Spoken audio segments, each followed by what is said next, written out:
मौजूदगी पहलगाम में है और पहलगाम में भी अब बारिश होना शुरू हो चुकी है। देश के अलग अलग हिस्सों में मानसून दस्तक दे चुका है। कहीं पर आफत बना है तो कहीं पर मौसम को सुहाना कर रहा है और इस वक्त पहलगाम में हल्की बारिश होनी शुरू हो गई। तो मौसम के ब्रेक फेल हो गए ये कहा जा सकता है, क्योंकि पहलगाम में जहां सुबह सवेरे हम शो कर रहे थे तो खिली खिली धूप निकल रही थी। हम दर्शकों को यही बता रहे थे कि वेदर अपडेट आज की है कि पहलगाम में मौसम सुहाना नजर आ रहा है। वहीं अब बारिश होनी शुरू हो गई है। हमें भी अम्ब्रेला की जरूरत पड़ेगी मुझे लगता है, लेकिन इस सब के बीच में उत्तर से लेकर दक्षिण, पूरब से लेकर पश्चिम, हर जगह पर मानसून ने दस्तक दे दी है, जिसकी वजह से अलग अलग जगहों से जहां पर एक तरफ मौसम सुहाना हुआ है, वहीं नॉर्थ ईस्ट की अगर खासकर की बात की जाए तो वहां पर बाढ़ बारिश की वजह से आफत की तस्वीरें सामने आ रही हैं। सैलाब आया है, एक तरीके से त्राहिमाम मचा हुआ है। जनता को दिक्कतें हो रही हैं, कई सारी सड़कें बह गई हैं और इसकी जो तस्वीरें आ रही हैं वो डराने वाली हैं, क्योंकि लोगों को खासी समस्याओं का सामना करना पड़ रहा है। आम जनजीवन किस तरीके से अस्त व्यस्त हो गया, उससे जुड़ी हुई कुछ 3 तस्वीरें आपको दिखाते हैं। आप देखिए कि कैसे सिक्किम में मूसलाधार बारिश ने तबाही मचाई है, उसकी 3 तस्वीरें आपके सामने है। बॉर्डर रोड ऑर्गेनाइजेशन यानी कि BRO की टीम मलबा हटाने में जुटी हुई है। लैंडस्लाइड की चपेट में आने की वजह से एक ब्रिज भी क्षतिग्रस्त हो गया है। आने जाने के लिए एक अस्थायी पुल का निर्माण किया गया है। लांचुंग में जहां 1600 पर्यटकों को सुरक्षित रेस्क्यू कर लिया गया है, वहीं लाचेन में अभी भी 130 टूरिस्ट फंसे हुए हैं, जिनके लिए बचाव अभियान अभी लगातार जारी है। हमारी संवाददाता तेजश्री की एक रिपोर्ट आपको दिखाते हैं। इस वक्त हमारी मौजूदगी मंगन इलाके में है, जो एक सबसे ज्यादा प्रभावित इलाका है। हम आपको तस्वीरें दिखाएंगे और ये भयावह मंजर भी दिखाएंगे। मेरे पीछे आप देख सकते हैं कि ये तीस्ता नदी है, जिसका पानी का स्तर लगातार बढ़ते ही जा रहा है। लेकिन सबसे महत्वपूर्ण तस्वीर, और आपको बता दें टाइम्स ऑफ नवभारत इकलौता ऐसा चैनल है जो ग्राउंड जीरो पर इस वक्त मौजूद है। ये देखिए ये किस तरह से यहाँ पर अस्थायी पुल लोगों के द्वारा बनाया गया है। आपको बता दें कि ये जो पुल है ये मंगन से आगे की तरफ, यानी कि जो मंगन का इलाका है, मंगन से लांचन की तरफ आप जाते हैं तब ये पुल आपको जोड़ता है। और इसके बाद हम यहाँ से आगे जाने की कोशिश करेंगे और दिखाएंगे कि किस तरह से ये अस्थायी पुल जो है ये यहाँ के लोगों द्वारा, स्थानीय निवासियों द्वारा सिक्योरिटी फोर्सेस की मदद से बनाया गया है। इसका कारण क्या है, ये पुल बनाने की जरूरत क्यों पड़ी? उसका कारण वो पुल है जो स्थायी ब्रिज था, जो स्थायी कनेक्शन पुल था, वो पूरी तरह से टूट गया है और इसके बाद लोग इसी पुल का इस्तेमाल आने जाने के लिए कर रहे हैं। इस पुल की स्थिति भी बहुत ही नाजुक है। ज्यादा आगे तक हम सुरक्षा कारणों से नहीं जाएंगे, लेकिन तस्वीरों के जरिए ये जरूर बताने की कोशिश कर रहे हैं कि किस तरह से एक गांव से दूसरे गांव में कनेक्टिविटी के लिए लोग इस पुल का इस्तेमाल कर रहे हैं।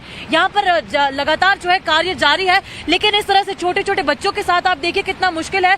यहाँ से जा रहे हैं इस ब्रिज के जरिए। मैम, कितने आप लोग रोज इस तरह से जा रहे हैं जब से बाढ़ आई, बारिश आई? ऐसे ही जा रहे हैं हम लोग। कितना खतरनाक है छोटे छोटे बच्चों के साथ यहाँ पे जाना? बहुत खतरनाक है, क्या करना, जाना तो पड़ेगा ही। यहाँ से तो पैदल जाना ही है, जाने का जगह ही रही नहीं। तो देखिए यहाँ ये इस पुल का इस्तेमाल इसलिए किया जा रहा है क्योंकि उस तरफ यदि हम उस गांव की बात करें तो वहाँ पर किसी तरह की कोई कनेक्टिविटी नहीं है, और इस तरफ की यदि इस गांव की बात करें तो यही मंगन जो इलाका है वो सबसे मुख्य इलाका पड़ता है, जहाँ पर मार्केट्स भी है, जहाँ से सामान खरीदे जाते हैं। और एक तस्वीर और हम बताएंगे, हमने बताया कि किस तरह से लोग जा रहे हैं, लेकिन सामान को भी किस तरह से अपने कंधों पर, अपने सर पर ढोकर 80 से 100 किलो का सामान जो है वो ले जाया जा रहा है। उस तरफ तस्वीर दिखाइए अर्नब, वो तस्वीरें आप देखिए कि लोग किस तरह से अपने पीठ पर सामान ढोते हुए जा रहे हैं। ये सामान है वो जो ले जाते हैं एक तरफ से दूसरी तरफ, क्योंकि जो मूलभूत सुविधाएं हैं वो भी दूसरी तरफ मुहैया कराने के लिए कुछ भी जरिया उनके पास नहीं है। तो इसी तरह से ये सामान जो है वो ले जाते हैं। इनसे बात करेंगे, क्या है आपके पास, क्या इस तरह से सामान जो है ले जा रहे हैं आप उस तरफ? ये जीप से उधर दुकान के लिए। वहाँ पर कोई सामान अभी नहीं है जिस तरफ आप जा रहे हैं उस तरफ? नहीं, इधर से लेना पड़ता है, तभी इधर से ले जाना पड़ता है। तो अब आप ये पूरा सामान, अपना वजन जो है इस सामान की इस पुलिया के ऊपर से ले जाएंगे? हाँ, ऊपर से ले जाना पड़ेगा ना, ऊपर से। लेकिन कितना मुश्किल है ये, क्योंकि ये काफी नाजुक पुल है, बहुत फिसलन भी है, संभल के जाना पड़ेगा। एक मिस्टेक होगा तो गिर जाएगा सामान भी है ना। तो आपको डर नहीं लगता? घर आप जाना है, आप यहाँ से जाएंगे, कितनी बार एक बारी में चक्कर करते हैं? वो 10 वैसे होता है, 10-12 चक्कर एक दिन में हो जाते हैं। तो देखिए एक दिन में 10 चक्कर ये करते हैं। देखिए जिस तरह से लोग जो है भारी भारी सामान भी लेकर उस तरह से इस तरफ आ रहे हैं। और ये पुल एक जाहिर सी बात है, खतरा तो है ही, लेकिन हम जो बात करते हैं कि पुल बनाने की जरूरत क्यों पड़ी, वो उसका कारण वो पुल था जो पूरी तरह से टूट चुका था। तो आप देखिए पहलगाम में भी बारिश का सिलसिला शुरू हो चुका है। वहीं सिक्किम में तो तबाही की बारिश हो रही है। सिक्किम के जो राज्यपाल हैं ओम प्रकाश माथुर, उनके द्वारा निरीक्षण किया गया पुल का। वहां पर जाकर अफसरों को दिशा निर्देश उनके द्वारा दिए गए, क्योंकि सिंगताम जो नदी है उसका जलस्तर बहुत ज्यादा बढ़ गया है। अफसरों को निर्देश देते हुए नजर आए, अलर्ट पर रहने के निर्देश दिए गए, सुरक्षा व्यवस्था रखी जाए, लोगों से जो पानी जहां पर ज्यादा है जलस्तर वहां पर जाने के लिए ना मना किया जाए उन लोगों को, ये भी निरीक्षण किया गया उनके द्वारा और कहा गया। तो जहां एक तरफ निरीक्षण किया जा रहा है और अफसरों को ये निर्देश दिए जा रहे हैं कि चाक चौबंद की जाए, सावधानी बरती जाए, तो वहीं एक अस्थायी पुल का भी निर्माण किया गया है और उस अस्थायी पुल से ही बाढ़ से जो पीड़ित हैं उनको राहत सामग्री पहुंचाई जा रही है, उन तक राहत पहुंचाई जा रही है। हमारी संवाददाता तेजश्री ने इस पर एक रिपोर्ट भेजी है, देखिए। सिक्किम के संकलन इलाके में इस वक्त हमारी मौजूदगी है, जहां पर हम इस वक्त एक अस्थायी पुल पर मौजूद है। इस पुल के बनाने का कारण क्या है? कारण यह है कि यहाँ पर जो स्थायी पुल था उसे नदी के बहाव ने पूरी तरह से बहा दिया। ये वो पुल है जो उस वक्त यहाँ पर बना करता था, जो कि मांगन और लांचन के इलाकों को आपस में कनेक्ट करता था। लेकिन ये अस्थायी पुल इस वक्त यहाँ के स्थानीय लोगों ने बनाया है। ये पुल भी किसी खतरे से खाली नहीं है, लेकिन टाइम्स ऑफ नवभारत की टीम इस वक्त उसी पुल पर मौजूद है, जहां पर हम आपको चप्पे चप्पे पर तस्वीरें दिखा रहे हैं कि किस तरह से यहाँ पर बाढ़ का मंजर था, तबाही का मंजर था और लोग यहाँ पर इस पुल के जरिए एक जगह से दूसरी जगह जाने में मदद कर रहे हैं, मदद ले रहे हैं। हालांकि इस पुल पर भी बने रहना काफी मुश्किल है, कभी भी पता नहीं कि यहाँ पर किस तरह की अनहोनी घटना हो सकती है। यहाँ पर एक जगह से दूसरी जगह सामान ले जाने के लिए इस पुल का इस्तेमाल लोग बाग यहाँ से कर रहे हैं, क्योंकि उस वक्त उस जगह पर यदि हम बात करें तो वहाँ पर जीरो कनेक्टिविटी है, यानी कि कोई सामान वहाँ पर नहीं है, वहाँ पर किस तरह का कोई कनेक्शन नहीं है। और यहाँ पर आने के लिए मंगन जो जगह है, मंगन के मेन मार्केट से लोग सामान वहाँ पर ले जा रहे हैं। इसलिए टाइम्स ऑफ नवभारत की टीम यहाँ पर चप्पे चप्पे पर आपको बता रही है कि किस तरह से जो यहाँ पर तबाही का मंजर है वो कितना यहाँ पर खतरनाक है, वो कितना यहाँ पर भयावह है। और इसलिए लोग यहाँ पर सामान भी नहीं, लेकिन छोटे छोटे बच्चे भी जब स्कूल जाते हैं तो इस पुल का इस्तेमाल यहाँ से किया जा रहा है। एक नहीं कई चक्कर जो है वो लोग इस पुल पे लगा रहे हैं लगातार। आप पीछे से भी देख सकते हैं कि किस तरह से यहाँ पर सामान जो है वो अपने सर कंधे पर लोग जो है वो ले जा रहे हैं। और इसीलिए हम आपको इन तस्वीरों के जरिए यही बताने की कोशिश कर रहे हैं कि हालांकि यहाँ पर हर पल हर वक्त जो है खतरा बना ही हुआ है। यहाँ पर हम बात भी करेंगे कि किस तरह से यहाँ पर एक वक्त में कितने लोग जो है वो जा सकते हैं, क्योंकि ज्यादा लोगों को जाने की यहाँ पर अनुमति नहीं है।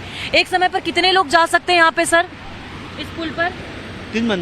3 बंदे। तो जब वहाँ से आते हैं और यहाँ से जाते तो एक साथ 3 ही लोग जा सकते हैं। सर क्यों बनाने की जरूरत पड़ी इस पुल को? और ये सामान ले जाने के लिए इधर से उधर। सर कितना डेंजरस है, how risky it is? Risky तो कम लेकिन फिर भी लोग यहाँ से वहाँ रोज जाते हैं। तो देखिए इसी पुल का इस्तेमाल लोग कर रहे हैं। मेरे पीछे भी आप देख सकते हैं किस तरह से सामान जो है वो ले जा रहे हैं। साहब इस तरह से सामान आप देख सकते हैं कि पीठ पर ढोकर ले जा रहे हैं, काफी भारी जो है ये सामान होता है। तो यहाँ से जा रहे हैं आप, रिस्क नहीं लगता आपको यहाँ से जाने में? रिस्क तो है, बहुत रिस्क है। तो कैसे जाते हैं सर आप? इतना भारी फ्लो है, नीचे नदी का बहाव है। प्रॉब्लम नहीं ऐसा है ना, इसीलिए। तो आप लगातार देख रहे हैं कि कैसे सिक्किम में लगातार हो रही बारिश की वजह से बाढ़ की स्थिति उत्पन्न हो गई है, जिसकी वजह से कई सारे पर्यटक फंस गए हैं और बहुत ज्यादा नुकसान सिक्किम में हुआ। एक बार ग्राफिक्स के जरिए नुकसान के बारे में भी बता देते हैं। तो आपको बता दें कि सिक्किम के मंगन में मूसलाधार बारिश की वजह से बर्बादी हो रही है, तो वहीं मौसम विभाग की तरफ से भारी बारिश की चेतावनी भी दी गई है और साथ ही तीस्ता नदी का जलस्तर भी खतरनाक स्तर पर पहुंच गया है। तीस्ता नदी का जलस्तर बढ़ने की वजह से कुछ इलाके हैं जिसमें आपको बताते हैं मंगन, लाचेन और लाचुंग शामिल है। ये मार्ग बंद कर दिए गए हैं। 1200 से 1500 जो पर्यटक हैं वो पूरी तरीके से परेशान नजर आ रहे हैं, पर्यटक फंस गए हैं। वहीं कई पर्यटकों के लापता होने की जानकारी भी सिक्किम से मिल रही है। वहीं सिक्किम के मंगन में बाढ़ बारिश से किस तरीके के हालात हैं, इस पर टाइम्स नाउ की संवाददाता ने बात की है वहां के डीएम से। उन्होंने क्या क्या कहा है, सुनिए। रिवर लेवल जो है वो थोड़ा कम हुआ है पहले के 2 दिन के अगर हम कंपेयर करें तो।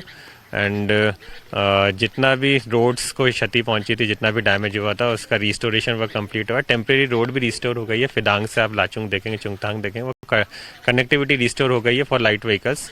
और जो रोड एजेंसी है, BRO है, they are working on it. और पर्यटकों की यदि हम बात करें तो लाचुंग हो और अन्य जिलों से भी, अन्य इलाकों से भी आपने इन पर्यटकों को निकाला है सर। कितनों को निकाला और कितने अभी भी बाकी हैं?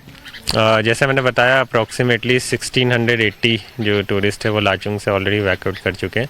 एंड अप्रॉक्सीमेटली 140 टूरिस्ट जो लाचेन में है वो अभी स्टैंडर्ड है। So tomorrow again we will be trying.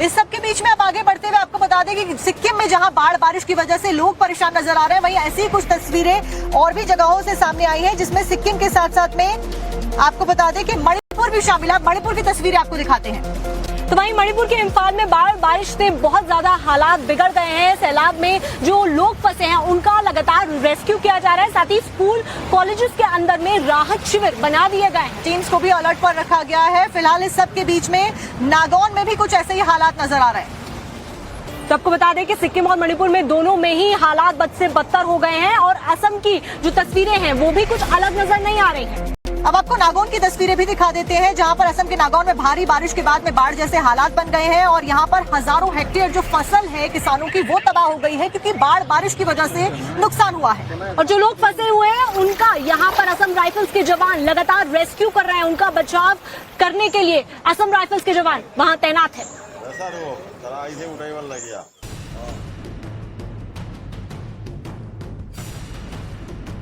बाढ़ से तबाही की ये तस्वीरें असम के नौगांव इलाके की हैं, जहां तक नजर जा रही है हर ओर पानी ही पानी दिखाई दे रहा है। मंगलवार को भी असम में बाढ़ की स्थिति गंभीर बनी रही। असम के 20 से अधिक जिलों में 5.35 लाख से अधिक लोग बाढ़ से प्रभावित हैं। मौसम विभाग ने राज्य के कई हिस्सों में बारिश का पूर्वानुमान जताया है। धूबरी, दक्षिण सलमारा, मानकाचर, ग्वालपारा और कोकराझार के लिए ऑरेंज अलर्ट जारी किया गया है, जबकि 11 जिलों के लिए येलो अलर्ट जारी है। प्रधानमंत्री मोदी ने असम के मुख्यमंत्री हेमंत विश्व शर्मा से फोन पर बात कर बाढ़ की स्थिति की जानकारी ली और उन्हें केंद्र सरकार से पूरा समर्थन का भरोसा दिया। लोगों को राहत देने के लिए कुल 165 शिविर बनाए गए हैं। इनमें 31,000 से ज्यादा विस्थापित लोगों को आश्रय दिया गया है। बाढ़ की वजह से पिछले 24 घंटे में 12,610 हेक्टेयर क्षेत्र में लगी फसलें पानी में डूब गई हैं। वहीं इस आपदा में 11 लोगों की मौत हो गई, जबकि 2 लोग लापता हैं। कई इलाकों में भारी बारिश की वजह सड़क, रेल, नौका सेवाओं पर भी असर पड़ा है।